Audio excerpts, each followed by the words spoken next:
ठीक है। तो बायोमास और एवं जैव मंडल मतलब बायोम्यान, बायोस्फीयर हम लोग देखेंगे क्या होता है ये। ठीक है। इससे पहले अगर आप यूपीपीसीएस की तैयारी करते हैं तो फिर हमारे चैनल पे आपको टेस्ट सीरीज मिल जाएगी। ठीक है। वहाँ जाके आप जो है ध्यआईएएस का टेस्ट सीरीज है, दृष्टि आईएएस का टेस्ट सीरीज है यूपीपीसीएस के लिए, आप वहाँ से देख सकते हैं। साथ ही साथ में बिहार पीसीएस का पीयूआईक्यू है, और बिहार पीसीएस के एग्जाम देना चाहते हैं आप तो उसको भी पीयूआईक्यू आप वहाँ से देख सकते हैं। ठीक है। साथ ही साथ में हम यूपीपीसीएस और यूपीएससी के लिए मेंस आंसर राइटिंग का जो क्लास है वो भी धीरे धीरे रन हो रहा है, तो उसको भी आप चाहें तो देख सकते हैं। ठीक है। अब इसको हम लोग देखते हैं कि बायोमास एवं जैव मंडल। तो बायोम क्या होता है, पहले सबसे बायोमास या बायोम पहले क्या होता है इसको देखते हैं। बायोमास कहिए तो बायोम कहिए, बात बराबर है। ठीक है।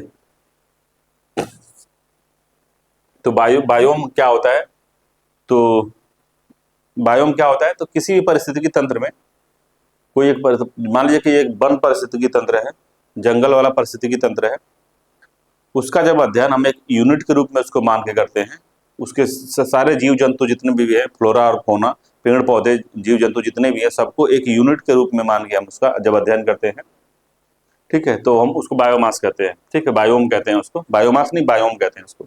तो जब किसी प्रधान परितंत्र में समस्त पादपों, जंतुओं एवं उनकी बृहद क्षेत्रता को सम्मिलित कर एक सिंगल यूनिट के रूप में अध्ययन किया जाता है तो उसे बायोम कहा जाता है।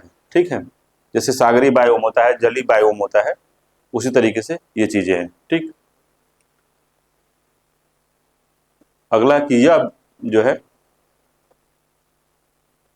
यह भी संभव हो सकता है कि एक बायोम एक ही प्रकार के अथवा विभिन्न प्रकार के पारिस्थितिकी तंत्र उपलब्ध हैं। तो ये यह भी हो सकता है कि जो कोई बायोम है, जैसे मान लीजिए कि आपको वन बायोम है, तो वन बायोम के अंदर बीच में कहीं तालाब हो सकता है, तो हो सकता है जली बायोम भी उसमें अवेलेबल हो।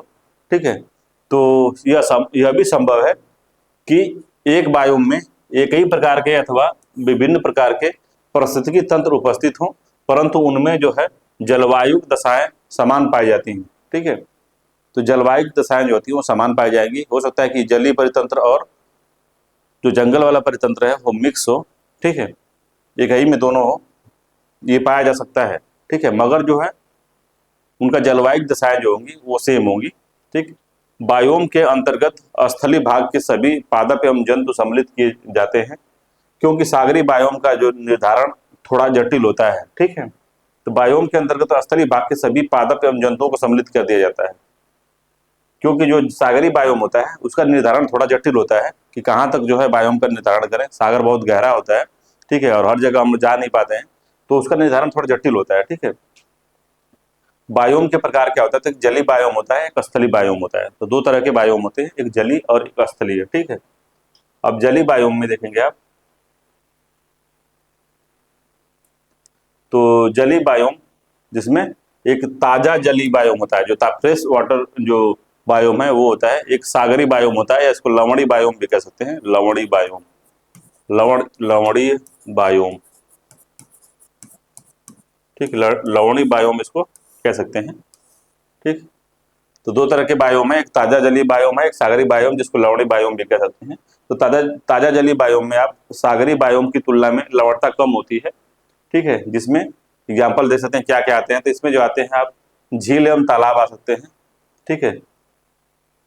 झील एवं तालाब समुद्र की तुलना में कम जैव विविधता पाई जाती है यहाँ पे झील एवं तालाब में। ठीक है। इसके जो अलावा है देखेंगे आप, तो नदियां आ सकती हैं, स्वच्छ जल आता है और O2 का उच्च स्तर इसमें होता है, मतलब जो फ्रेश वाटर होता है इसमें, तो जो ऑक्सीजन लेवल होता है पानी में घुलित ऑक्सीजन जो होता है वो अधिक होता है। ठीक है। अगला है वेटलैंड या आर्द्र क्षेत्र, जिसमें जैव विविधता की प्रचुरता होती है। आर्द्र क्षेत्र में जिसे वेटलैंड होते हैं वहाँ पे प्रचुरता होती है। आर्द्रता के कारण जो है जीव जंतु का जो है विकास अधिक होता है। जो आर्द्रता होती है, ह्यूमिडिटी होती है, तो जीव जंतु का विकास जो है वहाँ ज्यादा होता है। ठीक है। तो ये जो है हमारे ताजा जलीय बायोम में आप झील एवं तालाब वाला बायोम है, नदी जल बायोम है, और आर्द्र या वेटलैंड बायोम है। ठीक है। अब अगला देखते हैं इसमें सागरी बायोम क्या होता है। सागरी बायोम में पृथ्वी का 71% भाग जो है सागर है, जो उच्च लवणता युक्त है। ठीक। जिसमें जो है क्षार ज्यादा होता है, नमक ज्यादा होता है। तो सागर में जैव विविधता नदियों से अधिक पाई जाती है। जिसमें कोरल है, शैवाल है, समुद्री घास है, मैंग्रोव वन आदि जो है उसमें पाए जाते हैं। ठीक है, ये जो है हमारे सागरी बायोम के अंतर्गत आ गए। ठीक, स्थलीय बायोम क्या होता है भाई? तो स्थलीय बायोम क्या है भाई? तो स्थलीय बायोम, तो इसमें है कि उष्णकटिबंधीय बायोम एग्जाम्पल दे रहा है कि स्थलीय बायोम क्या है, तो कैसे डिफाइन करेंगे? तो स्थलीय बायोम विभिन्न प्रकार के हो सकते हैं, जिसमें उष्णकटिबंधीय बायोम आ सकता है, घास बायोम आ सकता है, मरुस्थलीय बायोम हो सकता है, शीतोष्ण कटिबंधीय बायोम हो सकता है, ध्रुवीय बायोम है। ध्रुवीय बायोम में दो तरह के हैं, एक टुंड्रा वन है, एक टैगा वन है। ठीक है, तो ये जो बायोम जो है ये आ सकते हैं। ठीक, तो इसको हम लोग इसको अध्ययन करना होता है। ठीक है, तो इसमें देखेंगे हम लोग कि बायोम का संक्षिप्त विवरण जो है, जो बायोम है उसका उदाहरण किस तरीके से बायोम को हम डिफाइन कर सकते हैं। तो बायोम के प्रकार दिया, पहला दिया बायोम के प्रकार, टाइप ऑफ बायोम। ठीक है, बायोम के प्रकार दिया है, अवस्थिति कहाँ है उसका दिया है, जलवायु की दशा क्या है वहाँ पे मिट्टी कैसी है, और पादप और जंतु किस तरह के पाए जाते हैं। तो यहाँ से इंपॉर्टेंट है, यहाँ से क्वेश्चन पूछता है यूपीपीसीएस, यूपीएससी और लोअर पीसीएस में पूछ सकता है, तो बहुत ही इंपॉर्टेंट है ये। ठीक है, तो क्या है अब, तो बायोम के प्रकार है, तो पहला बायोम है उष्णकटिबंधीय बायोम। ठीक है, उष्णकटिबंधीय बायोम, जो बायोम जहां सनलाइट पड़ती है 23.5 डिग्री नॉर्थ से लेके 23.5 डिग्री साउथ जो अक्षांश होता है, ठीक है, उसके बीच का जो क्षेत्र होता है वहां पे पाई जाती है, जिसमें विषुवत रेखा भी शामिल होती है। तो उष्णकटिबंधीय बायोम विषुवत रेखा के समीप होता है। ठीक है, तो उष्णकटिबंधीय बायोम जो होता है वो विषुवत रेखा के समीप जो है पाया जाता है।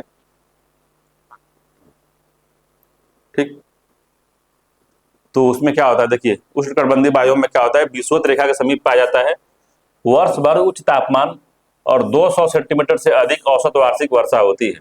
ठीक है, तो जो उष्णकटिबंधीय बायोम होता है इस तरह का क्षेत्र है जहाँ पे बहुत ज्यादा जैव विविधता पाई जाती है, और जो है यहाँ पे हमेशा जो है उच्च तापमान पाया जाएगा, और डेली जो हमेशा जो है शाम को बारिश होती है, संवहनीय वर्षा जो है हमेशा वहाँ पे होती रहती है। तो वर्षा होती रहती है, धूप भी जाता है, इससे क्या होता है पेड़ पौधों का विकास जो है बहुत ज्यादा होता है। ठीक है, तो उष्णकटिबंधीय बायोम में विषुवत रेखा के समीप पाया जाता है, अवस्थिति है, जलवायु इसकी है कि वर्ष भर उच्च तापमान और 200 सेंटीमीटर से अधिक यहाँ पे बारिश होती है। ठीक है, मृदा कैसी होती है भाई यहाँ पे, तो मृदा लेटराइट मृदा होती है, कम पोषक तत्व एवं उर्वरता होता है इसमें। तो लेटराइट मृदा कैसे होगी, तो जब बारिश होती है बहुत ज्यादा डेली अगर बारिश होगी जहाँ पे, तो निक्षालन होता है वहाँ पे, तो जो भी मिनरल्स होता है, जो भी उसमें आपके उर्वरक होते हैं, वो जो है पानी लगातार बारिश होने से क्या होता है छन छन के ज्यादा नीचे चले जाते हैं, या फिर उनका बहाव जो है दूसरी ओर हो जाता है। तो वहां पे लेटराइट मृदा पाई जाती है। ठीक है, लेटराइट मृदा पाई जाती है जो कि कम पोषक तत्व एवं उर्वरता उसमें होती है। ठीक है, पादप और जंतु कैसे पाए जाते हैं यहाँ पे, तो सर्वाधिक जैव विविधता जो है यही पाई जाती है। आर्किड, फर्न एवं पादप सरीसृप, उभयचर जंतु, बंदर एवं अन्य छोटे स्तनधारी जंतु भी यहाँ पे पाए जाते हैं। ठीक है, तो जैव विविधता पृथ्वी पे सर्वाधिक कहाँ होती है, तो इधर यहीं पे है, उष्णकटिबंधीय जो वन होते हैं यहीं पे होती है, या उष्णकटिबंधीय बायोम भी इसको कहते हैं। अगला है इसमें कि मानसूनी वन बायोम। ठीक है, तो मानसूनी वन जहाँ पे मानसून में वर्षा होती है, वर्ष भर सिर्फ एक ही बार बारिश होती है, जो मानसून के समय में, जो वर्तमान समय चल रहा है मानसून का, मतलब आपका जून से लेके जुलाई, अगस्त, सितंबर, अक्टूबर तक जो है बारिश वगैरह होती है, तो मानसूनी वर्षा होती है।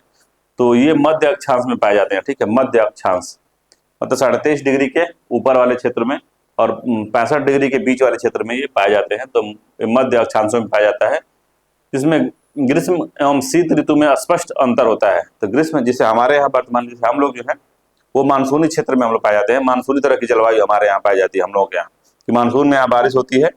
और दूसरा होता है कि यहाँ पे जो है ठंडा और गर्मी जो है हमको समझ में आता है। ठीक है, स्पष्ट रूप से हमको ठंडा, गर्मी और बरसात तीन तरह के जो है मौसमों का अनुभव हम लोग करते हैं।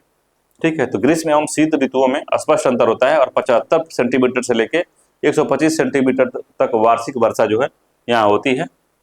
और यहाँ की जो मृदा होती है पोषक तत्वों से समृद्ध होती है, क्योंकि एक ही बार बारिश होती है, तो बहुत ज्यादा जो है मृदा का जो निक्षालन जो है नहीं होता है। ठीक है, पोषक तत्व बहते नहीं है। यहाँ पे जो लकड़ियां पाई जाती हैं, कठोर लकड़ी वाले वृक्ष जैसे ओक पाया जाता है, नीम है, शीशम है, महुआ है, और आदि जो है जो मजबूत लकड़ियां पाई जाती हैं। इसमें भेड़िया, भालू, उभयचर जंतु, सर्प, पक्षी और कीट जैसे जो है जीव जंतु ज्यादा पाए जाते हैं। ठीक है। अगला बायोम है मरुस्थलीय बायोम। तो मरुस्थलीय बायोम में मध्य अक्षांशों में 15 से लेकर 35 डिग्री महाद्वीपों के पश्चिमी भागों में पाया जाता है ये। ठीक है। तो मरुस्थलीय बायोम जो होता है ये 15 से 35 डिग्री जो हमारे जो अक्षांश है उसके बीच में महाद्वीप के पश्चिमी भाग में पाया जाता है। तो कोई भी महाद्वीप है, जैसे मान लीजिए एशिया महाद्वीप है या फिर अफ्रीका महाद्वीप है, तो उसके पश्चिमी छोर पे पाया जाएगा, पश्चिमी दिशा में पाया जाएगा उसके। ठीक है। 15 से 35 डिग्री में आकर। ठीक है। तो मरुस्थलीय बायोम अत्यधिक गर्म होता है यहाँ पे जलवायु, दिन और तथा ठंडी रात होती है और 10 सेंटीमीटर से कम औसत वर्षा होती है। तो वर्षा बहुत कम होती है यहाँ पे, इस वजह से यहाँ पे पेड़ पौधे बहुत ज्यादा नहीं होते हैं। और यहाँ के जो खनिज तत्वों से समृद्ध मृदा होती है, क्योंकि बारिश नहीं होती है तो निक्षालन और उसका जो अपरदन वगैरह मिट्टी का नहीं होता है, तो वहाँ पे जो है प्रचुर मात्रा में तत्वों खनिज तत्व पाए जाते हैं। मृदा में अपघटकों की संख्या की कमी होती है। कमी क्यों होती है? बारिश कम होती है, ह्यूमस कम होता है। ठीक है। पेड़ पौधे की कमी होती है, तो वहाँ पे डिकम्पोजिशन नहीं हो पाता है, पेड़ पत्तियां और अन्य जीव जंतु जो है वहाँ पे मिल नहीं पाते हैं मिट्टी से। तो यहाँ पे क्या होता है कि अपघटकों की कमी होती है। ठीक है। और यहाँ पे ह्यूमस की कमी होती है। ठीक है। देख, खनिज तत्वों से समृद्ध होती है ये तो अलग चीज है, और ह्यूमस जो होता है, जो पेड़ पौधे का जो भी वेस्ट होता है, वो सब ह्यूमस जो है कम पाया जाता है। अपघटकों की संख्या जो है कम पाई जाती है यहाँ पे। यहाँ के जो पादप जंतु हैं उसमें कैक्टस पाया जाता है, गुच्छेदार घास पाई जाती है, झाड़ियां एवं कटीले पेड़ पाए जाते हैं। यहाँ पे छिपकली, ऊंट, सर्प, लोमड़ी आदि जैसे जंतु पाए जाते हैं जो कम पानी पीते हैं। उस तरह के जंतु यहाँ पे ज्यादा पाए जाते हैं। ठीक है। अगला इसमें है घास स्थल बायोम। घास स्थल बायोम मध्य अक्षांशों तथा महाद्वीप के आंतरिक भागों में, तो मध्य अक्षांशों में पाया जाता है। मध्य अक्षांश मतलब आप 23.5 डिग्री से लेकर 60 डिग्री के बीच के जो भाग को मध्य अक्षांश कह सकते हैं, उन्हीं के बीच जो है ये पाए जाते हैं। फिर घास के मैदान, और ये महाद्वीप के आंतरिक भागों में पाए जाते हैं। तो महाद्वीप के आंतरिक भागों में पाए जाने का सबसे बड़ा रीजन यही है कि पूर्व और पश्चिम से आने वाली जो वर्षा कारक हवाएं हैं जो बारिश कराती हैं, उनका पानी जो है महाद्वीप के बीच में जाते जाते दोनों तरफ से सूख जाता है। अगर मान लीजिए पश्चिम पूर्व तरफ से कोई हवा आ रही है जो कि महाद्वीप के पश्चिमी तट पे या पूर्वी तट पे पूर्व से आ रही है, तो पूर्वी तट पे अगर बारिश कर रही है, तो धीरे धीरे जैसे जैसे अंदर जाएगा उसके जो ह्यूमिडिटी है, पानी है वातावरण में या वायु में उसके, वो धीरे धीरे बारिश होते होते खत्म हो जाता है। तो घास के मैदानों में बहुत ज्यादा बारिश नहीं हो पाती है। ठीक है। वैसे ही सेम सेम पश्चिम दिशा से अगर कोई हवा आ रही है तो उसके साथ भी वही कंडीशन होती है। ठीक है। तो वहां पे क्या होता है कि बहुत ज्यादा जो है वर्षा वगैरह नहीं होती है, तो घास के मैदान जो है जनरेट होते हैं, कोमल कोमल घासें जो है वहां पे होती हैं। तो मध्य अक्षांशों तथा महाद्वीप के आंतरिक भागों में घास स्थल बायोम पाया जाता है। इसमें शीत एवं उष्ण दोनों प्रकार तथा इसकी जलवायु जो होती है शीत एवं उष्ण दोनों प्रकार की होती है, और औसत वर्षा जो यहाँ पे होती है 25 से लेकर 75 सेंटीमीटर के मध्य होती है।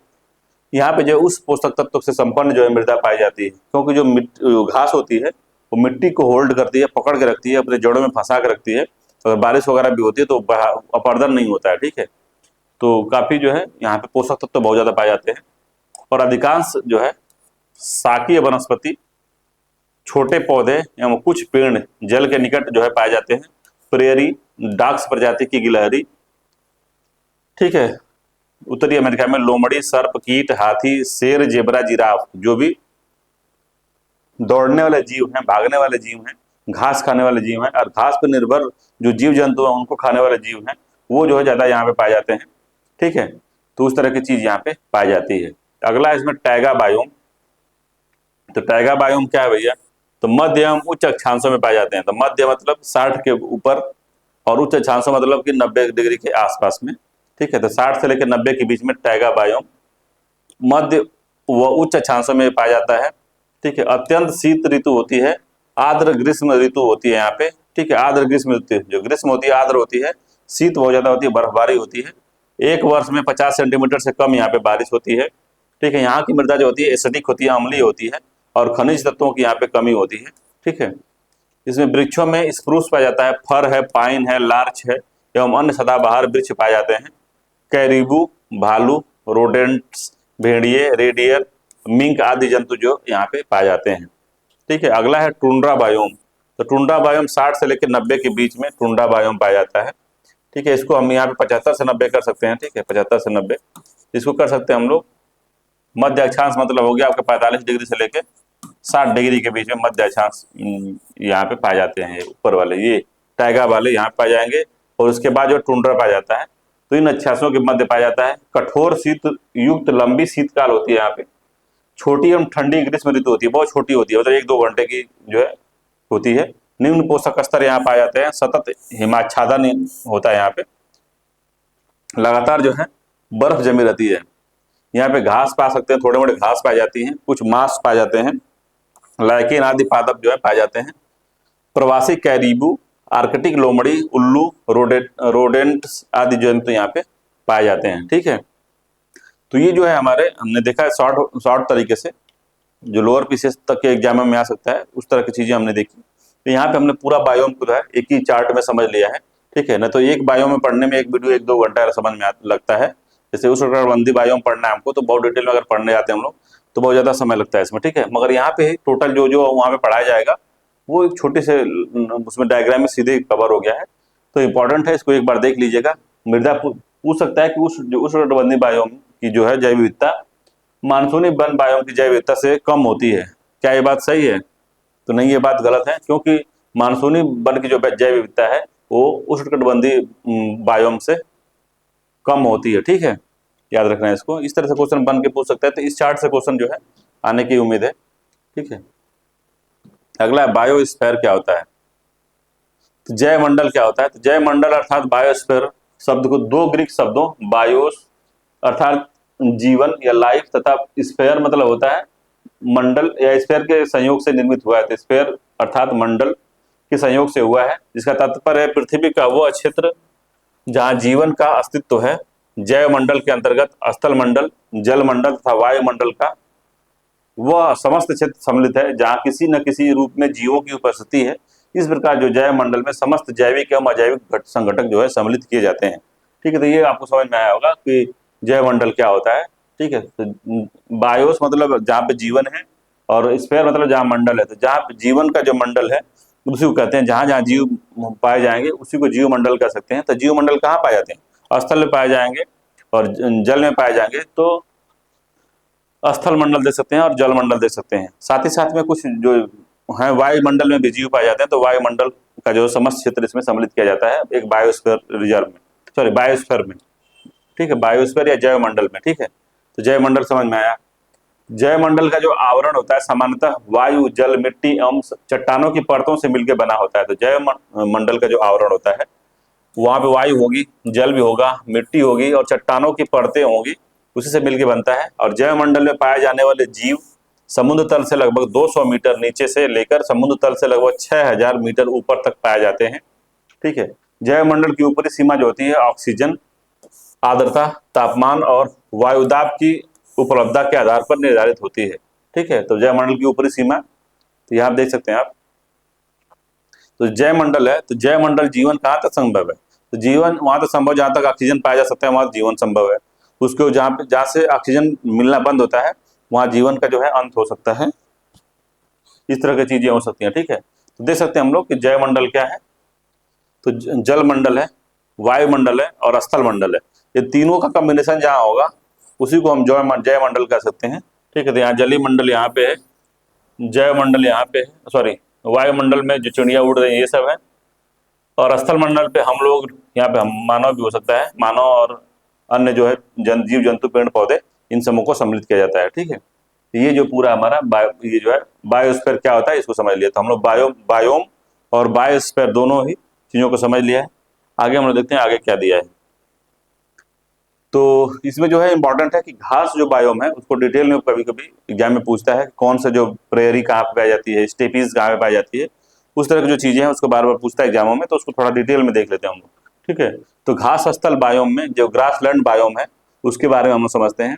तो घास स्थल बायोम जो है, घास भूमि उन क्षेत्रों में पाई जाती है जहाँ वर्षा की मात्रा कम होती है, जो बड़े वृक्षों की वृद्धि में सहायक नहीं होती है। ठीक है, तो जहाँ पे अधिक वर्षा होती है वहाँ बड़े वृक्ष जो है डेवलप होते हैं, जहाँ पे कम बारिश होती है वहाँ पे बड़े वृक्ष नहीं होके ये छोटी छोटी जो है घासें जो है उत्पन्न होती हैं।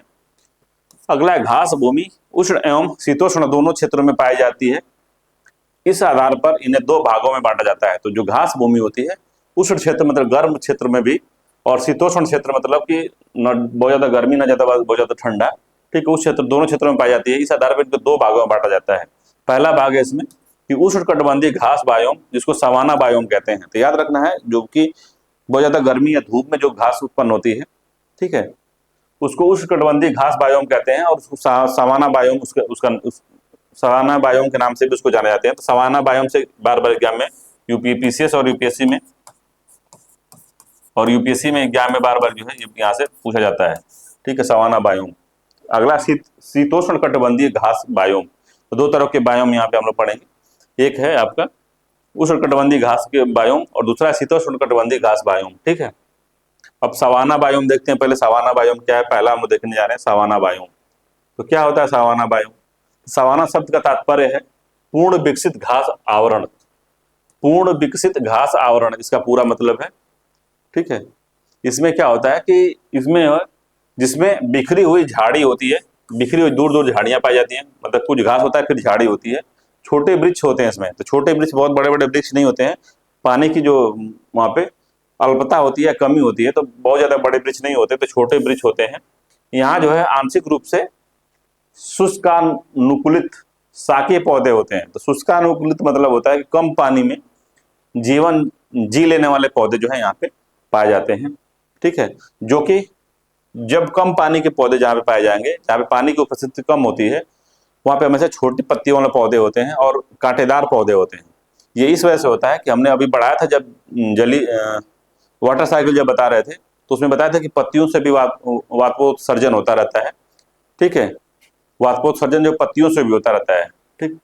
तो इसी वजह से पानी की कमी है तो पत्तियां छोटी होती हैं कि वाष्पोत्सर्जन बहुत ज्यादा ना हो, और कंटीले होते हैं। कंटीले इस वजह से होते हैं ताकि वाष्पोत्सर्जन में कमी आए, ठीक है, क्योंकि पतली चीजों से वाष्पोत्सर्जन बहुत कम होता है। तो जो कांटेदार होते हैं तथा इनके वितान विस्तार चपटा होता है, ठीक है। तो शुष्कानुकूलित शाकीय पौधे होते हैं, पाए जाते हैं, जो कांटेदार होते हैं तथा इनकी पत्तियां जो होती हैं बहुत छोटी होती हैं, ठीक है। अगला सवाना बायोम जो है, यहाँ पे वर्षा जो होती है 25 से लेके 125 सेंटीमीटर जो है वर्षा, वार्षिक वर्षा वहां पे होती है, और वाष्पीकरण की उच्च दर वनों के विकास को अवरुद्ध करती है। तो मगर यहाँ पे धूप बहुत ज्यादा होती है। बारिश अगर 125 सेंटीमीटर भी होती है तो लगातार यहाँ से जो है धूप बहुत ज्यादा होती है। तो धूप अगर ज्यादा होगी तो वाष्पीकरण बहुत ज्यादा होता है। जब वाष्पीकरण बहुत ज्यादा होता है तो पेड़ जो है बहुत ज्यादा बड़े नहीं हो सकते, बहुत ज्यादा फैल नहीं सकते हैं, ठीक है, पत्तियां छोटी हो जाएंगी, कांटेदार हो जाएंगी, तो इसलिए इसका विकास जो है अवरुद्ध हो जाता है, ठीक है। अगला सवाना बायोम मृदा का विकास जो है कैल्सीकरण या कैल्सिफिकेशन के द्वारा होता है, ठीक है। तो सवाना बायोम में मृदा का जो विकास होता है कैल्सीकरण या कैल्सिफिकेशन के कारण जो है के द्वारा होता है। इसमें मृदा के नीचे की परतों से जल के साथ घुले हुए क्षारीय तत्व तो ऊपर की परतों में आते हैं, जिससे मृदा की क्षारीयता में वृद्धि होती है। तो कभी देखे होंगे आप गांव वगैरह में अगर रहते होंगे तो ऊसर वाला क्षेत्र होता है आपके यहाँ, ऊसर कहते हैं कि अरे बहुत ऊसर है वहां पे, ऊसर भूमि वहां कुछ होता नहीं है। तो उसमें जाएंगे जब आप तो देखेंगे, तो जो ऊसर वाला क्षेत्र है उधर कभी आप जाएंगे तो वहाँ रेह निकलती है, रेह जो पीली पीली मिट्टी होती है वहाँ पे। तो कुछ दिन बाद अगर छोड़ के कोई गया नहीं वहाँ पे, अगर छोड़ दिया कोई, तो देखेंगे तो जो जो मिट्टी होती है उसके ऊपर एक पतली पतली परत बनी होती है और वो थोड़ा थोड़ा फूली होती है, ठीक है, वो रेह टाइप की होती है। तो वो कैल्शियम जो होता है या क्षारीजपन जो होता है वो ऊपर निकल के आता है। और प्राचीन समय में जब दादा दादी हमारे रहे होंगे, उनके उनके मम्मी पापा रहे होंगे, तो वो लोग क्या करते थे, उस कपड़े को उसी क्षार वाली मिट्टी में उसको लपेट के छोड़ देते थे, और फिर एक दिन बाद या फिर 2-3-4 घंटे बाद उसको फिर से कपड़े को धुलते थे, जिससे क्या होता था, कपड़ा साफ हो जाता था। क्यों होता था कि वो कास्टिक की तरह काम करता था, ठीक है, क्षारीय होता था, तो कपड़े को साफ कर देता था, मिट्टी से उसमें जो गंदगी फंसी थी कपड़े में उसको निकाल देता था। और कुछ बूढ़ी औरतें जो होती थी, साबुन वबुन उतना था पहले रहता नहीं था, तो वो उसी से अपना बाल वगैरह भी धुलती थी मिट्टी से ही, ठीक है। तो वो वही चीज समझाने की कोशिश करें कि जो सवाना बायोम में मृदा का विकास होता है कैल्सीकरण से होता है, जिसमें क्या होता है, मृदा के नीचे की जो परतों में जल के साथ घुले हुए जो क्षारीय तत्व होते हैं वो धीरे धीरे जो है ऊपर आते हैं, और जब ऊपर आते हैं तो मिट्टी जो है फूली फूली समझ में आती है। बोलता है कि जो धूल है थोड़ा उठी उठी समझ में आती है। जब उसको ऐसे हाथ से करेंगे तो एकदम हल्का आता है और वो जो है फिसलता है इधर उधर, ठीक है। तो गांव में जो बच्चे होंगे वो रेह समझ रहे होंगे, रेह क्या होता है, तो रेह होती थी वो।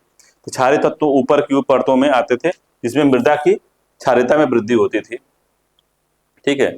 इस प्रकार जो है, इस प्रकार की मृदा को रेड चेस्टनट मृदा जो है कहते हैं। इस प्रकार की मृदा जो होती है उसको रेड चेस्टनट मृदा कहा जाता है, जो कि खेती हेतु अनुपयुक्त होती है। यहाँ पे खेती बाड़ी नहीं होती है, परंतु चारागाह के विकास के लिए एक अनुकूल होती है। तो चारागाह का विकास किस तरह से हो रहा है, मतलब घास का विकास कैसे हो जाता है, यहाँ पे पेड़ का विकास नहीं होता। तो देखिए यहाँ पे समझ सकते हैं कि क्या होता है कि इसमें मृदा के नीचे जो है परतों में जल जो जहाँ पे होता है वहाँ पे घुले हुए क्षारीय तत्व होते हैं। तो पेड़ की जड़ें जो है वहाँ क्षार तक पहुंच जाती हैं। अब क्षारीय तत्व जो है पेड़ सभी लोग सह नहीं पाते हैं और वहां से पेड़ खत्म हो जाते हैं। मगर जो घास होती है उनकी जड़ें बहुत गहराई तक नहीं जाती हैं, वो क्षार वाले पानी तक पहुंच नहीं पाती हैं। तो वो जो है ऊपरी मृदा जो होती है उसी से जो है अपना पोषक तत्व वगैरह जल वगैरह लेती हैं। ठीक है, तो इसीलिए घास बनी रहती है और पेड़ पौधे खत्म हो जाते हैं उसमें। ठीक, ये अगला है सवाना घास स्थल जो है कहाँ कहाँ पाया जाता है। तो पूछता है सवाना घास स्थल कहाँ कहाँ पाया जाता है। तो पहला है इसमें ब्राजील में पाया जाता है, अफ्रीका में, उत्तरी ऑस्ट्रेलिया में एवं न्यूजीलैंड में पाया जाता है। इन्हें वेनेजुएला तथा कोलंबिया में लानोस कहते हैं। ठीक है, तो ब्राजील में देखेंगे तो ब्राजील, अफ्रीका और उत्तरी ऑस्ट्रेलिया में इसको सवाना वन नहीं कहते हैं, सवाना घास के मैदान कहते हैं। मगर जब वेनेजुएला में जाएंगे और कोलंबिया में जाएंगे तो इसको लानोस कहते हैं। ठीक है, और ब्राजील में इसको कैंपोस कहते हैं। ठीक, ब्राजील में आप सवाना वन भी कह सकते हैं मगर कंपोस्ट कहा जाता है इसको। ठीक है, तो सवाना घास के जो मैदान होते हैं अफ्रीका में उसको सवाना घास के मैदान कहते हैं, सिर्फ अफ्रीका में ही कहते हैं। सॉरी, इसमें थोड़ा मिस्टेक हो गया था। सवाना घास के मैदान को ब्राजील में क्या कहते हैं, कंपोस्ट कहा जाता है, और वेनेजुएला और कोलंबिया में लानोस कहा जाता है। ठीक है, और अमेरिका में इसको पार्कलैंड कहा जाता है। ठीक है, और अफ्रीका में क्या कहता है, सवाना ही कहा जाता है। अफ्रीका में इसको सवाना ही कहा जाता है। बाकी ब्राजील में कैंपोस कहा जाता है। तो बार बार एक एग्जाम में मिलान कराता है। कंपोस्ट है किसको कहा जाता है, तो सवाना घास के स्थल को कहा जाता है। कंपोस्ट कहाँ पे कहा जाता है, तो ब्राजील में कहा जाता है। ठीक है, लानोज कहाँ कहा जाता है, तो लानोज वेनेजुएला में और कोलंबिया में कहा जाता है। ठीक है, ये है। अमेरिका में सवाना घास के मैदान को क्या कहा जाता है, तो पार्कलैंड कहा जाता है। ठीक है, अगला है अफ्रीकी सवाना में चरने वाले बड़े जंतुओं की सबसे अधिक प्रजातियां पाई जाती हैं। जैसे जेब्रा वहां पे पाया जाता है, जिराफ है, हाथी है, गेंडा आदि जो है यहाँ पे पाए जाते हैं। ठीक है, तो हमने सवाना वन के बारे में हमने समझ लिया। ठीक है, अगला शीतोष्ण कटिबंधीय जो घास के मैदान है उनको हम समझते हैं। शीतोष्ण कटिबंधीय घास मैदान,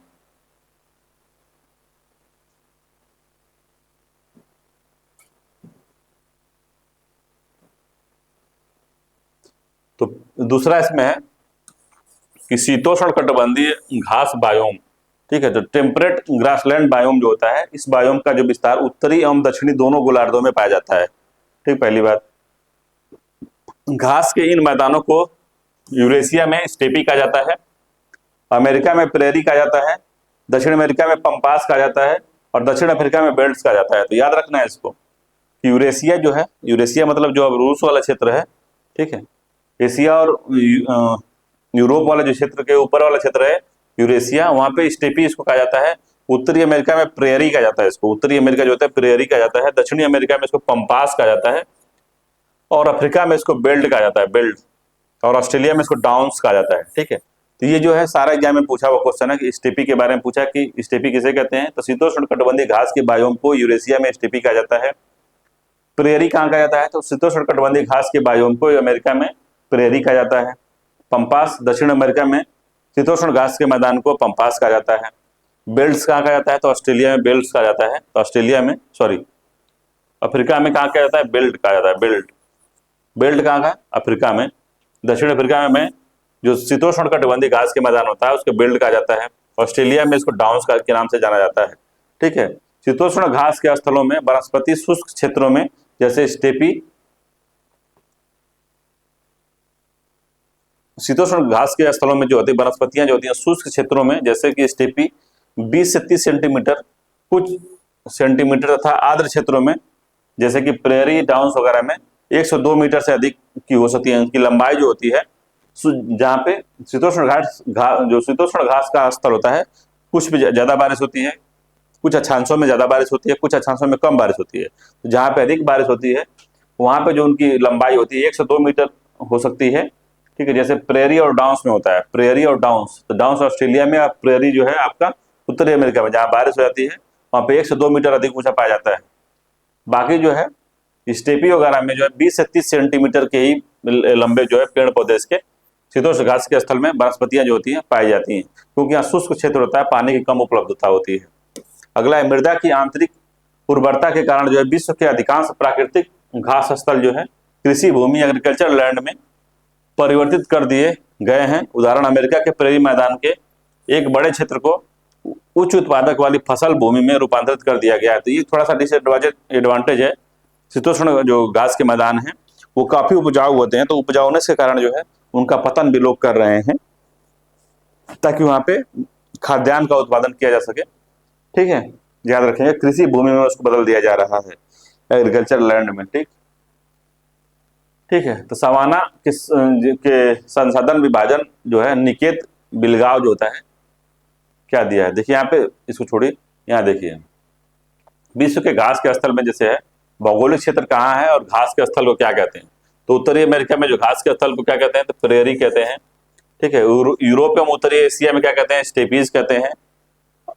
अफ्रीका एवं ऑस्ट्रेलिया में सवाना कहते हैं। दक्षिण अमेरिका अर्जेंटीना एवं उरुग्वे में पंपास कहते हैं। ऑस्ट्रेलिया में इसको डाउन्स कहते हैं। ठीक है, तो ये शीतोष्ण घास के मैदान है इधर वाले। अगला है, जब देखेंगे तो न्यूजीलैंड में क्या कहते हैं, तो कैंटरबरी कहते हैं। दक्षिण अफ्रीका में क्या कहते हैं, बेल्ट्स कहा जाता है।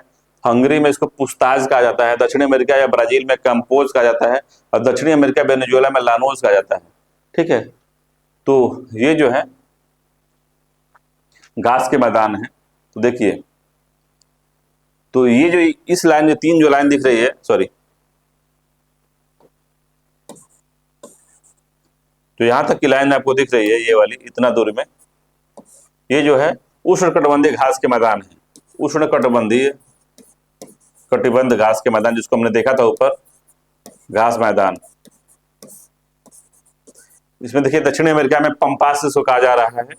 ठीक है, और यहाँ पे सवाना कहा जा रहा है अफ्रीका में। और यहाँ पे बेल्ट किसको कहा जाएगा, तो बेल्ट जो है जो घास स्थल है वो कौन सा है, तो शीतोष्ण कटिबंध है। यहाँ इसके नीचे जो है शीतोष्ण कटिबंध, शीतोष्ण कटिबंध, और यहाँ पे शीतोष्ण कटिबंध, शीतोष्ण। ठीक है, शीतोष्ण कटिबंध ऊपर है, इस बीच वाले को उष्णकटिबंधीय है। इसमें दक्षिण अमेरिका में पंपास कहा जाता है इसको, ब्राजील वाले क्षेत्र में, और यहाँ पे वेनेजुएला वाले क्षेत्र में इसको लानोस कहा जाता है। ठीक है, अगला है सवाना क्षेत्र में, अफ्रीका में इसको सवाना कहा जाता है। ठीक है, ऑस्ट्रेलिया में इसको डाउन्स कहा जाता है। और जो उपोष्णकटिबंधीय घास के मैदान है उसमें देखिए उत्तरी अमेरिका में प्रेयरी है। ठीक, यूरोप में क्या है, स्टेपी है, स्टेपी यहाँ पे भी है।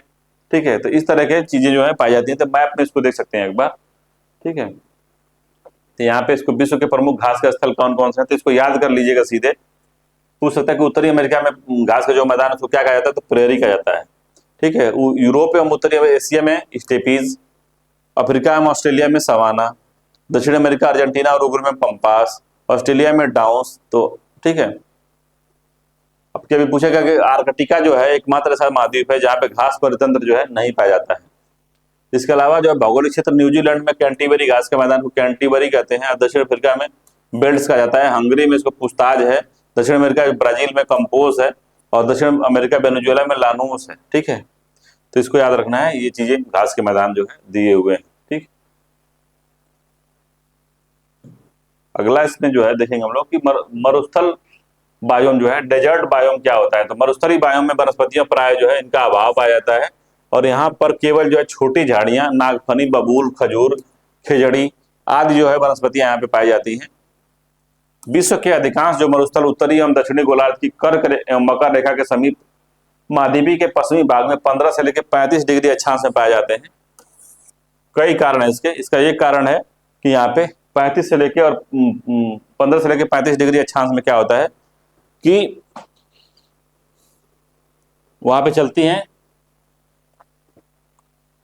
ठंडी जल धाराएं। ठीक है, ठंडी जल धाराएं चलती हैं जहां दिन में गर्म तथा रातें ठंडी होती हैं इस मरुस्थल में। ठीक है, पृथ्वी के लगभग 1/7वें भाग पर मरुस्थल पाया जाता है। और मरुस्थलीय जो क्षेत्र में सूर्य के प्रकाश की अधिकतम मात्रा तापमान में वृद्धि करती है, जिससे यहाँ का दैनिक तापांतर की तुलना में दैनिक तापांतर की तुलनात्मक रूप से अधिक होता है। दैनिक तापांतर मतलब दिन और रात का जो तापांतर होता है काफी अधिक होता है। दिन में जो है टेम्परेचर मान लीजिए 42 डिग्री 49 डिग्री चला गया, 48 49 चला गया, और दिन में जो है रात में जो उसका टेम्परेचर होता है 8 डिग्री 2 डिग्री 3 डिग्री भी चला जाता है, तो काफी डिफरेंस होता है इसमें। ठीक है। मरुस्थलीय बायोम में वनस्पति जो है अनुकूलन किस तरह से होता है, तो मरुस्थल में 3 तरह की वनस्पतियां पाई जाती हैं। एक होता है इफीमेरल या वार्षिक शाकीय झाड़ी, ये पर्याप्त जल उपलब्धता में उगती है, जहाँ पे थोड़ा मोड़ा पानी की उपलब्धता होती है। दूसरा है विशिष्ट गूदेदार मरुस्थलीय पौधे, जिसमें नागफनी आती है, जो कि अपने तनों और पत्तियों में जल संचित रखती है। तीसरा है झाड़ियों तथा छोटा वृक्ष, जिसे वो प्रोसोपिस और टैमेरिक्स आता है, जिसकी जड़ें जल सतह तक पहुंच जाती हैं, बहुत लंबी लंबी जड़ें इसकी होती हैं, तो वो पाई जाती है। और मरुस्थलीय बायोम में जो होता है जंतु अनुकूलन कैसे होता है, तो मरुस्थल में बड़े जीवों की संख्या कम पाई जाती है और सरीसृप जैसे चूहा, गिलहरी आदि की संख्या अधिक होती है, छिपकली वगैरह की। दिन में तापमान अधिक होने के कारण इन क्षेत्रों में अधिकांश जीव जो होते हैं रात्रिचर होते हैं, रात में निकलते हैं वो। पांचवा जंतु एवं पक्षी लंबी टांगों वाले होते हैं, जिससे धरातली गर्मी से उनका बचाव हो सकता है, जैसे शुतुरमुर्ग हो गया और ऊंट हो गया। इनकी लंबाई क्यों इतना बड़ी बड़ी होती है, टांग उसकी लंबी क्यों होती है, इसी वजह से होती है, पेट ऊपर होता है, ज्यादा ऊपर होता है, जमीन से लेके उनका पेट इतना ऊपर होगा लगभग इतना। ये कारण इसका ये कि जो जमीन की गर्मी है उससे जो है हीट जो है शरीर को जो है डिस्टर्ब न कर दे, बीमार न कर दे, इसलिए उनकी टांगे लंबी लंबी बनाई जाती हैं, जैसे शुतुरमुर्ग हो गया और ऊंट हो गया। ठीक है, ये बात है। तो इसमें क्या होता है कि मरुस्थलीय बायोम की जो विशेषताएं क्या होती हैं, तो मरुस्थलीय बायोम की विशेषताएं में देखेंगे, ये प्राय झाड़ियां होती हैं, यहाँ पे जड़ें गहरी और लंबी होती हैं। ठीक है, पत्तियां अनुपस्थित होती हैं, छोटी होती हैं, नुकीली होती हैं तथा कांटे के समान होती हैं। पत्तियों के ऊपर मोटी पर्ण रोम की परत होती है, जिससे वातवोत्सर्जन में कमी आए। पत्तियों की ऊपरी सतह पर अनेक परतों वाली अधिचर्म जो होती इपीडर्म पाई जाती है। ठीक है, पौधों की पत्तियों एवं तनों में जल संचय करने वाले ऊतक पाए जाते हैं। ठीक है, पौधों की पत्तियों में धंसे हुए रंध्र, सक्रिय रंध्र भी पाए जाते हैं जो दिन में बंद हो जाते हैं ताकि वातवोत्सर्जन कम हो सके। ठीक है, और रात्र में खुल जाते हैं ताकि वायुमंडल से CO2 को ग्रहण कर सकें और अपना भोजन बना सकें। ठीक है, तो इसलिए इनका मामला होता है। रात्र में CO2 और वो H2O के द्वारा दिन में प्रकाश संश्लेषण करते हैं। इस प्रक्रिया को CAM पाथवे कहा जाता है। ठीक है, कैम पाथवे कहा जाता है। ठीक है, कुछ मरुस्थलीय पौधे में जड़ों द्वारा प्रतिकारी रसायन श्रावण की क्षमता पाई जाती है, ताकि उनके आसपास जो है अन्य पेड़ न उग सके। ठीक है, तो जड़ों से जो है विषैले पदार्थ छोड़ते हैं, ताकि अन्य आसपास के जो क्षेत्र में उनके जो है 10 मीटर और 20 मीटर क्षेत्र में क्या हो सके, दूसरे पौधे जो है पनप ना सके। दूसरे पौधे इसलिए न पनपे क्योंकि प्रतिस्पर्धा रहती है, अगर दूसरे अगर पनप जाएंगे तो उनका संसाधन वो ले सकते हैं। इसी वजह से क्या है, वो लोग केमिकल छोड़ते रहते हैं। ठीक है, प्रतिस्पर्धा कम हो रही है, जल प्रयोग में प्रतिस्पर्धा कम रहे, इस वजह से जो है वो केमिकल छोड़ते रहते हैं कि आसपास जो है अन्य पेड़ पौधे डेवलप ना हो। प्रमुख पादप प्रजातियों में नागफनी है, बबूल है, यूफोर्बिया है, रेवेंटाइड है, यूकाज है, ओकोटिला है और ब्रीप्लबुस है। कांटेदार नाशपाती यहाँ पे पाई जाती है। ठीक है, तो इस तरह की जो है चीजें पाई जाती हैं यहाँ पे। और उष्णकटिबंधीय शुष्क मरुस्थल में आप देखेंगे तो उष्णकटिबंधीय शुष्क मरुस्थल कौन है, तो मेजाव है, सोनोरन है, चिहुआ हुआ है, सहारा है, कालाहारी है, अर्बेनिया है, थार है, तनामी है, ग्रैंड सैंड है, गिब्सन है, ग्रेट विक्टोरिया है, स्टार्ट स्टोन सिम्पसन है। ठीक है, ध्रुव मरुस्थल में आर्कटिक मरुस्थल आता है और अंटार्कटिक मरुस्थल आता है। तटीय मरुस्थल में देखेंगे दक्षिणी अटलांटिक महासागर में के पास आटाकामा का डेजर्ट है, प्रशांत महासागर में। ठीक है, शीत मरुस्थल में ग्रेट बेसिन कैलारोडा है, पेटागोनिया का पठार है, किजुल कुम का पठार है, काराकुम है और तकला मकान और गोबी जैसे है। वो शीत कटिबंधी या शीत मरुस्थल के नाम से उनको जाना जाता है। ठीक है, अब यहाँ मरुस्थलों का जो डिस्ट्रीब्यूशन है यहाँ पे हम देख लेते हैं किस तरह से मरुस्थल बटे हुए हैं। देखिए, तो यहाँ से एग्जाम में पूछा, याद रखना है कहाँ कहाँ कौन है। तो ऑस्ट्रेलिया के जो सबसे पहले ऑस्ट्रेलिया का जो मरुस्थल उसको देखते हैं, तो तनामा मरुस्थल कहाँ है, ऑस्ट्रेलिया में है। ग्रैंड सैंडी ऑस्ट्रेलिया में है। गिब्सन कहाँ, ऑस्ट्रेलिया में है। ग्रेट विक्टोरिया ऑस्ट्रेलिया में है। स्टूर्ट कहाँ पे है, तो स्टूर्ट भी ऑस्ट्रेलिया में है। सिम्पसन भी ऑस्ट्रेलिया में है। सियनी भी न्यूजीलैंड में है। सियनी कहाँ है, न्यूजीलैंड में मरुस्थल है। उसके एशियन मरुस्थल कौन है, तो चाइना में काराकुम मरुस्थल है। कीजुकुलम जो है यहाँ पे है। गोबी का मरुस्थल चाइना में है। तकला मकान कहाँ पे है, मंगोलिया में है। तो ये पूछता है। ठीक है, इंडिया में थार का मरुस्थल है। अर्मेनिया का मरुस्थल कहाँ है, तो आपका सऊदी अरब में पाया जाएगा। कालाहारी का मरुस्थल जो है अफ्रीका महाद्वीप में, नामीबिया का मरुस्थल यहाँ पे बना हुआ है। सहारा मरुस्थल जो अफ्रीका के उत्तरी छोर में है। दक्षिण अफ्रीका में कौन कौन सा, तो पेटागोनिया का पठार है या पेटागोनिया का मरुस्थल है। अटाकामा का मरुस्थल है, ठीक है। उत्तरी अमेरिका में चिहुआ हुआ है, सोनोरन है, मोजावे है, ग्रेट बेसिन है। एग्जाम में मोजावे के बारे में पूछा है, चिहुआ हुआ के बारे में पूछा है, अटकामा के या पेटागोनिया के बारे में पूछा है, कालाहारी के बारे में पूछा है, काराकुम के बारे में पूछा है, तकला मकान गोभी के बारे में पूछा है, ठीक है। ग्रेट सैंडी पूछा है, सिम्पसन पूछा है, ठीक है, गिब्सन पूछा है, याद रखना है ये सब है, ठीक है। अंटार्कटिक में भी मरुस्थल है, ये जो दिया हुआ है, ठीक है। ये जो है वैश्विक वितरण है किसका, तो हमारे मरुस्थलों का जो है वैश्विक वितरण इसमें दिया हुआ है, ठीक है। ये सब बात है। अगला है, इसमें देखें क्या है, तो अगला कुछ है नहीं, इसमें बस समझना ये है कि जैवमंडल क्या होता है, पारिस्थितिक तंत्र क्या, समुदाय क्या होते हैं, जनसंख्या, जीव, इस तरह समझते हैं सबसे पहले। तो यहाँ थोड़ा सा इसी को बस ये जो स्लाइड ऐड की गई है बस ये समझने के लिए, ये वाला भाग। तो अणु क्या होता है, सबसे छोटा क्या है, अणु है, एटम है, परमाणुओं का समूह एवं रासायनिक यौगिक की सबसे छोटी इकाई जो होती है उस अणु होती है, ठीक है। जिसमें पानी हो गया H2O और DNA हो गया, इन अणुओं से मिलकर क्या बनती है, कोशिका बनती है, सेल बनती है। तो जीवन की सबसे छोटी इकाई है जिसको सेल कहा जाता है, जिसे तंत्र कोशिका है, ठीक है। अब कोशिकाओं का समूह, ये कोशिका मिल मिलकर क्या बनाती है, कोशिकाओं का समूह ऊतक बनाती है, अंग बनाती है, तथा अंगों की प्रणाली कैसे डेवलप होती है उसको बनाती है। तो कोशिका समूह बनता है उसके बाद, ठीक है। तो तंत्रिका ऊतक बनता है, फिर मस्तिष्क ऊतक बनेगा, फिर तंत्रिका तंत्र बनेगा, ठीक है। फिर इसके बाद में कोशिकाओं का समूह जो मिलके ऊतक और अंग मिलकर क्या बनाते हैं, जीव बनाते हैं। तो एक आकी जीव बनता है, जैसे भैंस बन गई, कोई मानव बन गया, बैल बन गया, घोड़ा बन गया, तो जीव बनेगा। ये सब ये तीनों जो है ये मिलके एक चीज बना देंगे, क्या बनाएंगे, जीव बना देंगे, ठीक है। तो जीव जब है तो जीव से क्या होगा, जनसंख्या बनेगी। कई जीव मिलकर जनसंख्या बनाएंगे, जैसे भैंसों का समूह हो गया, ठीक है, मानव का समूह हो गया, पेड़ों का समूह, पक्षियों का समूह, तो जनसंख्या बनेगी। एक ही तरह के जीव का जो है समान क्षेत्र में रहना जनसंख्या कहलाता है, ठीक है। जनसंख्या क्या कहलाता है, तो एक ही तरह के जो जीव होते हैं किसी एक क्षेत्र में रहते हैं तो उसको समान क्षेत्र में रहना जनसंख्या कहलाता है, ठीक है। अब जनसंख्या जब मिलती है तो एक समूह बनता है, तो कई तरह के जो एक ही तरह के जीव, जनसंख्या बनेगी, और एक ही तरह के कई जीव जो है, मतलब कि एक ही तरह की जनसंख्या, कई जनसंख्या वाले जीव जो है मिलकर क्या बनाएंगे, तो समुदाय बनाएंगे। तो निश्चित क्षेत्र में रहने वाली जनसंख्या का जो समूह होता है उसमें पेड़ का जनसंख्या हो सकती है, भैंसों का, सांप का, बिच्छू का, ठीक है, कुत्ते का, बिल्ली का, घास का, ये सब मिलकर क्या बनाएंगे, एक समुदाय बनाएंगे, ठीक है। अब ये पूरे समुदाय जो मिलकर क्या बनाएंगे, पूरा समुदाय मिलकर एक पारिस्थितिकी तंत्र बनाते हैं, ठीक है। अब देखिए पूरे समुदाय मिलकर क्या बनाएंगे, तो पूरे समुदाय मिलकर पारिस्थितिकी तंत्र बनाते हैं। तो कई समुदाय मिलकर पारिस्थितिकी तंत्र बनता है, बाज है, सांप है, कुत्ता है, घास है, हवा है, चट्टान है, मैदान है, ये सब मिलकर पारिस्थितिकी तंत्र बनाएंगे।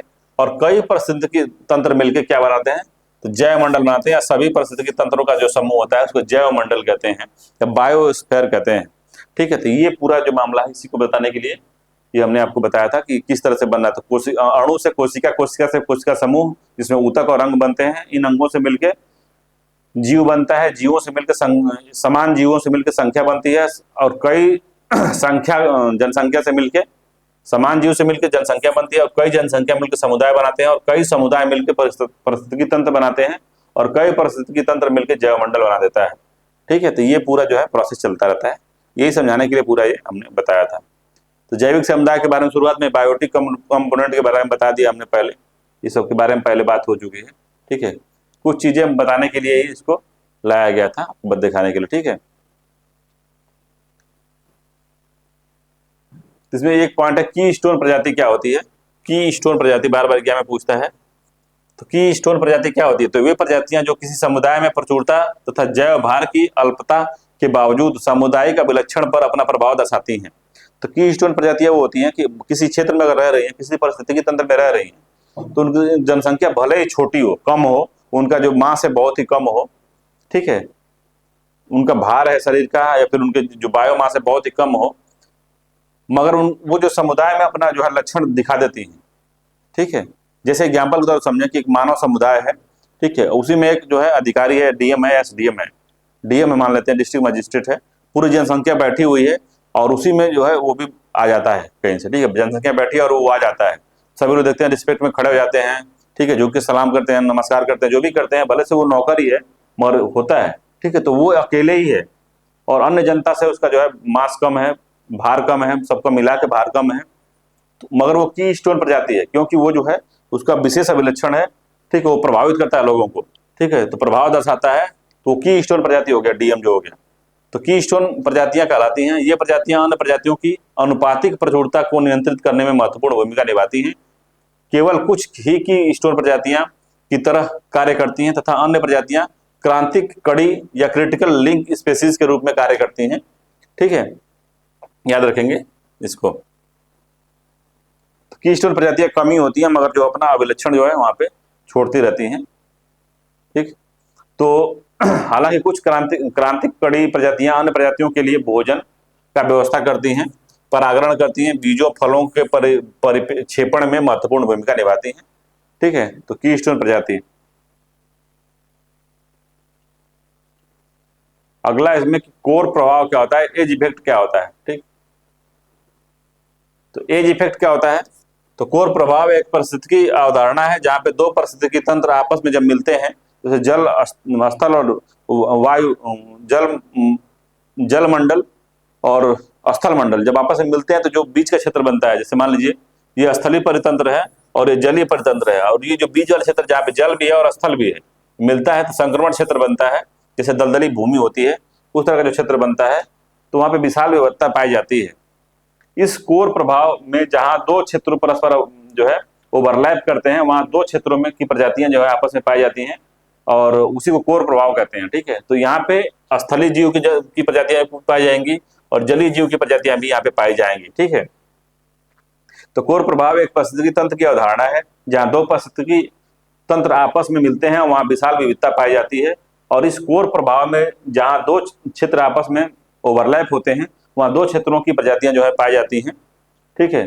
कोर प्रभाव के कुछ उदाहरण है, जैसे नदी तट के किनारे घास का मैदान जो होता है वो काफी विविधता पाई जाती है, जहां पर्वत और घाटी मिलती है वहां पे, जंगल के अंतिम बिंदु पे जहां एस्चुरी और समुद्र में मिलती है वहां पे भी होता है, ठीक है, कोर प्रभाव। तो कोर प्रभाव क्षेत्र बहुत अधिक विविधता रखते हैं और इसके मुख्य कारण निम्नलिखित हैं।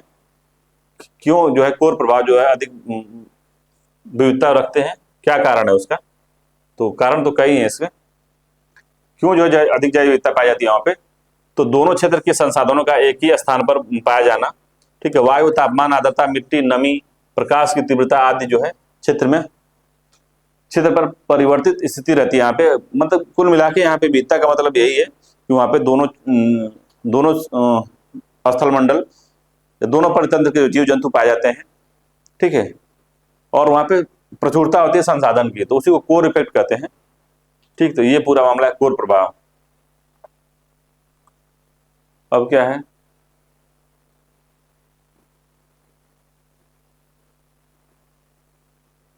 अगला इसमें पारिस्थितिकी तंत्र के लिए अन्य महत्वपूर्ण जो प्रजातियां, उसमें फाउंडेशन प्रजाति एक होती है। क्या होती है, तो फाउंडेशन प्रजाति अन्य प्रजातियों के निर्माण व संरक्षण में मुख्य भूमिका निभाती है। जैसे कोरल एक फाउंडेशन प्रजाति है, ठीक है, कोरल जो है एक फाउंडेशन प्रजाति है। कहाँ पे, तो समुद्री तंत्र में कोरल जो है एक फाउंडेशन प्रजाति है और कोरल रीफ का निर्माण करती है जिसमें अन्य प्रजातियां निवास करती हैं, ठीक है। तो फाउंडेशन प्रजाति वो होती है जो अन्यों को बचाती है, ठीक है, और उस क्षेत्र का जो है उसी के नाम पे बहुत ज्यादा प्रभाव होता है, ठीक है, अन्य लोगों का संरक्षण करती है, बचाव करती है, उस तरह की प्रजाति जो होती है फाउंडेशन प्रजाति कहलाती है।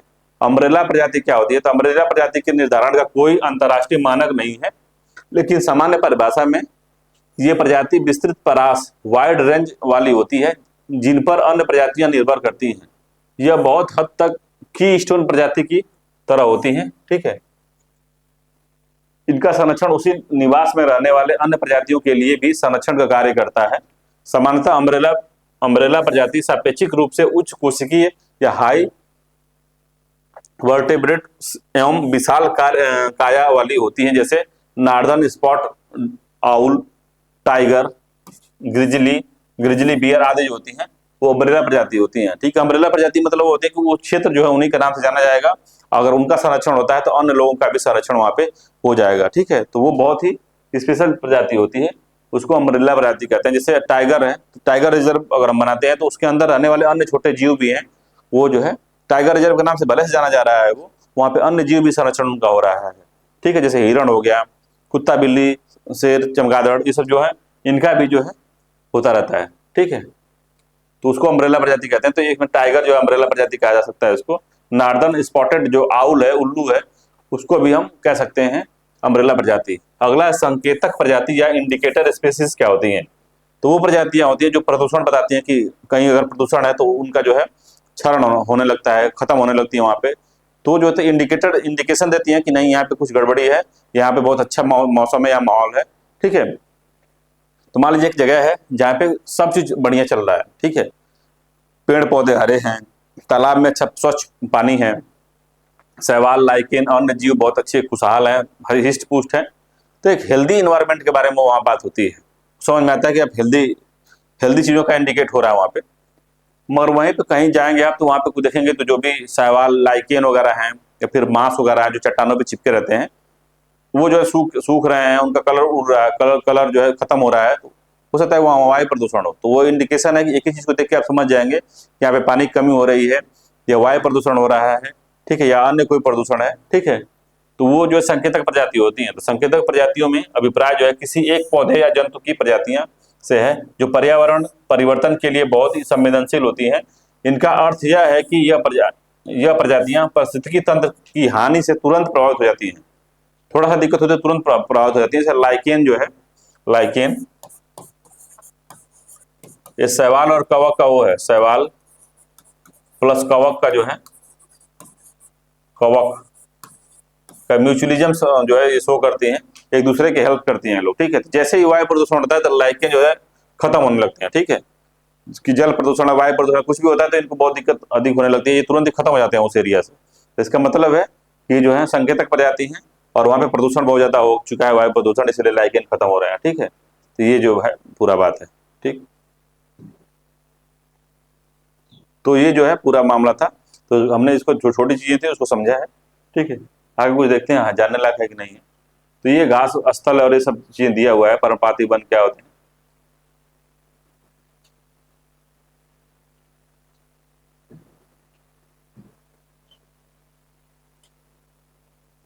तो ये मरुस्थल वगैरह के बारे में दिया, जो हमने बायोम पढ़ रहे थे, बायोम के बारे में ही कुछ रखा गया है इसमें। तो घास बायोम जो है उसके बारे में है। अब यहाँ पे पर्णपाती वन देख लेते क्या होता है पर्णपाती वन। तो यहाँ से एग्जाम में पूछता है पर्णपाती वन। ठीक है, डिसिडुअस फॉरेस्ट क्या होता है। तो मध्य अक्षांश में पर्णपाती वन पाए जाते हैं। सापेक्षिक रूप से सौम्य ग्रीष्म ऋतु होती है यहाँ पे। ठीक है, और एवं ठंडी शीत ऋतु होती है। एक वर्ष में लगभग 76 से लेके 127 सेंटीमीटर तक बारिश होती है। पोषक तत्व से युक्त मिट्टी होती है यहाँ पे। कठोर लकड़ी यहाँ पे पाई जाती है, जिसमें ओक है, बीचेज है और हिकोरिज है और मैपल्स पाया जाता है। ठीक है, यहाँ पे भेड़िया, हिरण, भालू, छोटे स्तनधारी कई प्रजातियां पाई जाती हैं। उभयचर, सांप, कीड़े आदि पाए जाते हैं। उष्णकटिबंधीय पर्णपाती वनों को मानसूनी वन भी कहा जाता है। तो हमने देखा था जो इसीलिए बताया हूँ कि यहाँ पे पता चलेगा कि मानसूनी वन क्या होता है। मानसूनी वन को ही हम क्या कहते हैं, पर्णपाती वन।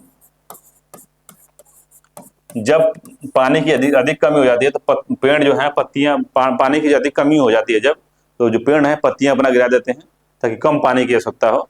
ठीक है, और नई पत्तियां आगे चल के आती हैं। ठीक है, तो पर्णपाती वन को हम कहते हैं मानसूनी वन या मानसूनी बायोम। ठीक है, तो इसीलिए इसको बताया था। तो जैसे हमने देखा था वहां पे मानसूनी वन वही वाला है। उष्णकटिबंधीय वर्षा वन या ट्रॉपिकल रेन फॉरेस्ट जिसको हम कहते हैं उष्णकटिबंधीय बायोम। उष्णकटिबंधीय कटिबंधीय बायोम, बायोम जिसको मैंने बताया था विषुवत वृत्त के नजदीक वाला, या फिर मैंने बताया था कि जो विषुवत रेखा है उसके आसपास के क्षेत्र में पाया जाता है। वहाँ पूरे वर्ष में गर्मी एवं वर्षा जो है 200 सेंटीमीटर से अधिक होती रहती है। अधिक वर्षा यहाँ पे होती है। अधिक वर्षा के कारण जो है पोषक तत्वों की कमी होती है। अधिक वर्षा जब होती है तो मिट्टी में पेड़ पौधे बहुत ज्यादा उगते हैं। बहुत ज्यादा पेड़ पौधे जब उगेंगे तो पेड़ पौधों के लिए न्यूट्रिशन चाहिए, पानी चाहिए, तो मिट्टी से ही अवशोषित कर लेते हैं। इस वजह से उर्वरता कम पाई जाती है यहाँ पे। ठीक है, जैव मंडल का सबसे बड़ा विविधता वाला क्षेत्र होता है ये। इस प्रदेश में आर्कटिक फर्न पेड़ों की कई प्रजातियां पाई जाती हैं। किसी और जगह की अपेक्षा कीड़ों, सरीसृप, उभयचर प्रजातियां, बंदर, दूसरे छोटे बड़े स्तनधारी कुछ जगहों पर हाथी और सभी प्रकार के रंग बिरंगे पक्षी जो है यहाँ पे पाए जाते हैं। यहाँ के वनस्पतियों में स्तरीकरण मिलता है, स्तरीकरण, स्तर होता है, छोटी होगी फिर बड़ी होगी फिर उससे बड़ी होगी फिर उससे बड़ी होगी, ठीक है, स्तरीकरण होता है। इन वनों में पत्ते के झड़ने, फूल आने और फल लगने का समय जो होता है अलग अलग होता है, इसलिए ये वर्ष भर हरे भरे हमको दिखाई देते हैं। तो ये जो है हमारा उष्णकटिबंधीय वन था।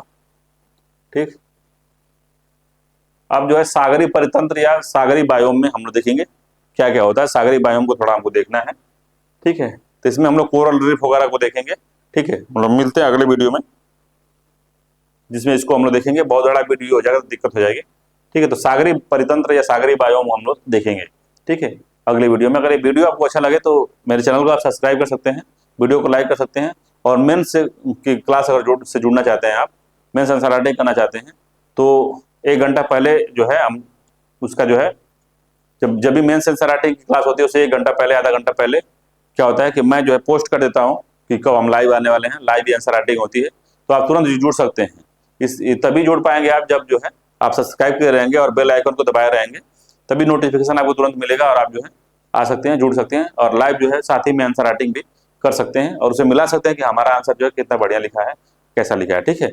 चलिए मिलते हैं हम लोग अगली वीडियो में, तब तक के लिए धन्यवाद।